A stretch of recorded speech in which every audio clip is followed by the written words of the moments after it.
Assalamualaikum warahmatullahi wabarakatuh. Perkenalkan, saya Mutia Novitasari dengan NIM 22002117. Pada kesempatan kali ini, saya akan menjelaskan sedikit analisis tentang materi komunikasi publik dalam komunikasi organisasi. Baiklah, sebelum saya membahaskan materi tentang komunikasi publik dalam komunikasi organisasi, saya akan jelaskan kembali apa itu komunikasi. Dapat kita ketahui bahwa komunikasi itu adalah suatu proses penyampaian informasi ataupun pertukaran informasi, pesan ataupun ide serta gagasan dari satu orang ke orang lain, bahkan ke sekelompok orang sehingga terjadinya suatu interaksi.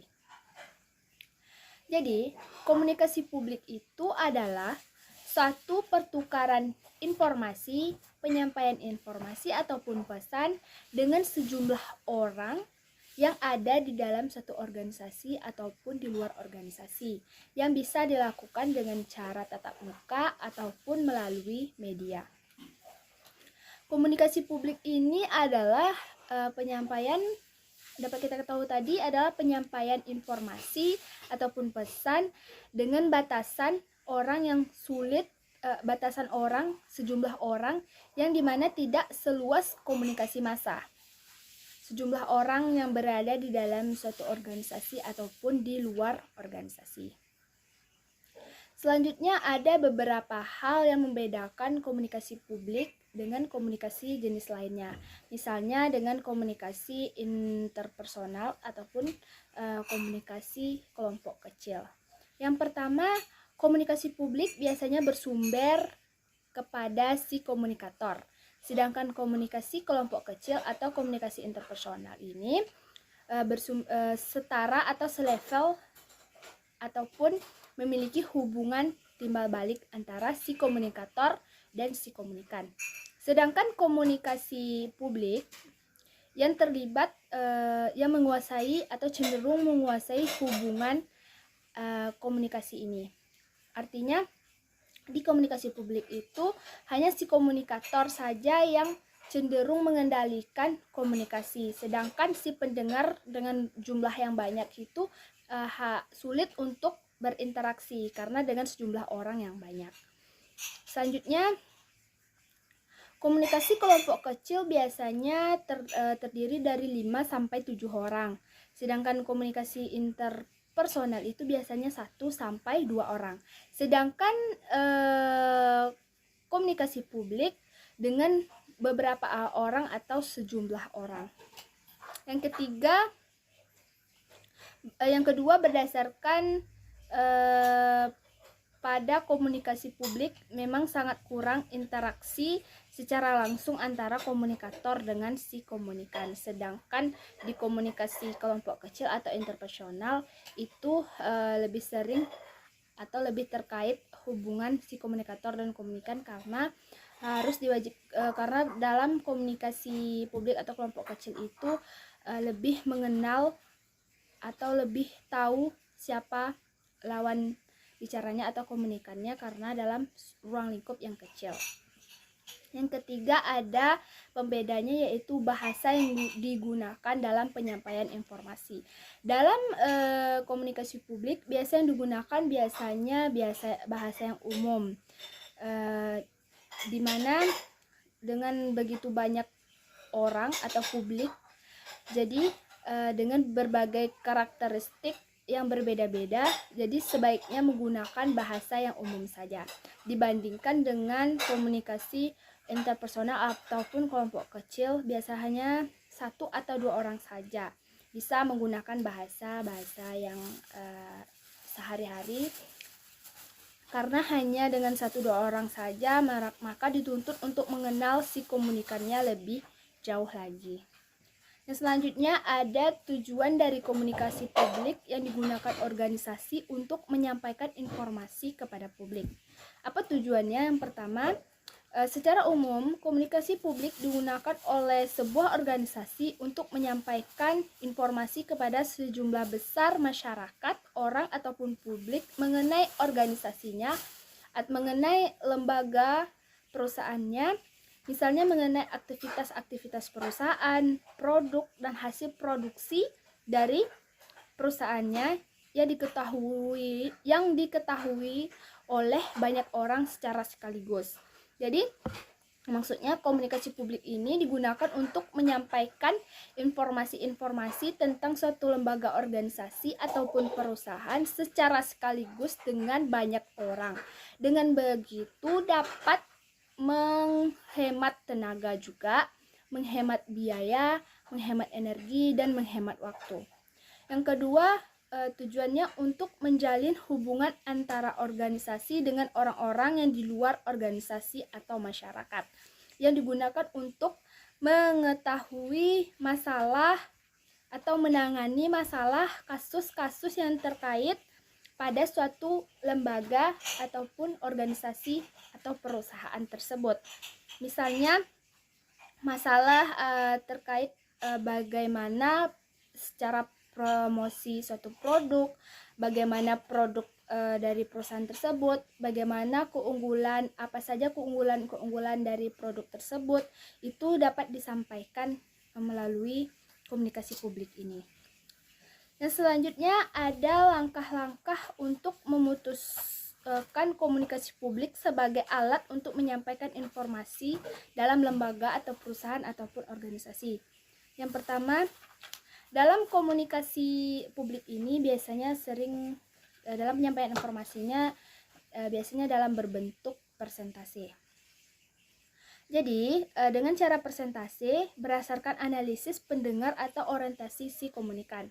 Langkah-langkahnya yang pertama, si komunikator sudah harus menentukan siapa yang menjadi pendengarnya supaya yang akan menjadi penerima pesan. Komunikator harus mempelajari bagaimana latar belakang serta memilih topik yang disuka oleh komunikan atau pendengar dengan cara melakukan interview terhadap pendengar atau komunikator tersebut. Yang kedua, si komunikator harus mempunyai data tentang komunikan atau publik, dan selanjutnya ia harus mempelajari sikap, karakteristik, sehingga si komunikator tersebut menjadi bagian dari komunikan. Maksudnya apa? Maksudnya si komunikator ini harus sebelum menyampaikan suatu informasi, si komunikator harus mengetahui bagaimana sikap, karakteristik, perilaku, siapa komunikatornya, si komunikan tersebut, agar dalam menyampaikan suatu informasi tersebut si komunikator bisa masuk ataupun menyesuaikan diri ataupun masuk dalam bagian si komunikan agar lebih mudah dalam menyampaikan informasi. Misalnya dengan cara si komunikator harus tahu bahasa apa yang harus digunakan dalam menyampaikan informasi tersebut. Siapa orang yang dihadapi, siapa komunikan yang akan dihadapi saat menyampaikan informasi. Apakah itu anak-anak, remaja, orang dewasa, bagaimana cara si komunikator menyampaikan atau mengatasi strategi-strategi dalam penyampaian tersebut. Artinya mengenali siapa komunikannya terlebih dahulu agar bisa menjadi bagian dari komunikan. Yang ketiga, langkah yang ketiga yaitu si komunikator harus menulis reaksi pendengar, menulis terkait reaksi pendengar. Bagaimana cara mengatasi mengatasi masalah-masalah yang terjadi dalam masalah-masalah yang akan terjadi pada saat menyampaikan informasi. Jadi sebelum menyampaikan informasi, si komunikator harus mempunyai suatu catatan masalah-masalah yang mungkin akan terjadi pada saat menyampaikan suatu informasi tersebut, dan bagaimana strategi harus diatasi si komunikator ini apabila masalah itu terjadi. Selanjutnya, karena apa? Karena dalam komunikasi itu yang memegang peran penting berjalannya suatu komunikasi secara efektif yaitu berada pada tangan si komunikator. Jadi si komunikator itu harus mengetahui siapa terlebih dahulu komunikannya, bagaimana sikap si komunikannya, bagaimana latar belakangnya, perilakunya, bahasa apa yang akan digunakan, sehingga mempermudahkan dalam menyampaikan suatu informasi tersebut. Selanjutnya ada beberapa yang harus diperhatikan atau dipersiapkan oleh si pembicara atau komunikator dalam menyampaikan dalam komunikasi publik. Yang pertama yaitu persoalan kontak mata. Sebagai bentuk interaksi antara komunikator dan komunikan, yaitu salah satu bentuk komunikasi verbal, yaitu melalui kontak mata yang digunakan untuk menegaskan atau sentuhan kepada komunikan. Kontak mata juga membantu menjaga perhatian si komunikan terhadap si komunikator.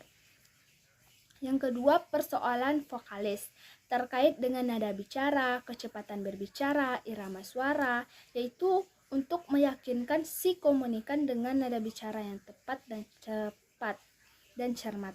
Yang ketiga, persoalan ketepatan. Dalam menyampaikan informasi disesuaikan dengan kondisi tertentu, dengan mempersiapkan strategi yang menghadapi permasalahan yang mungkin terjadi.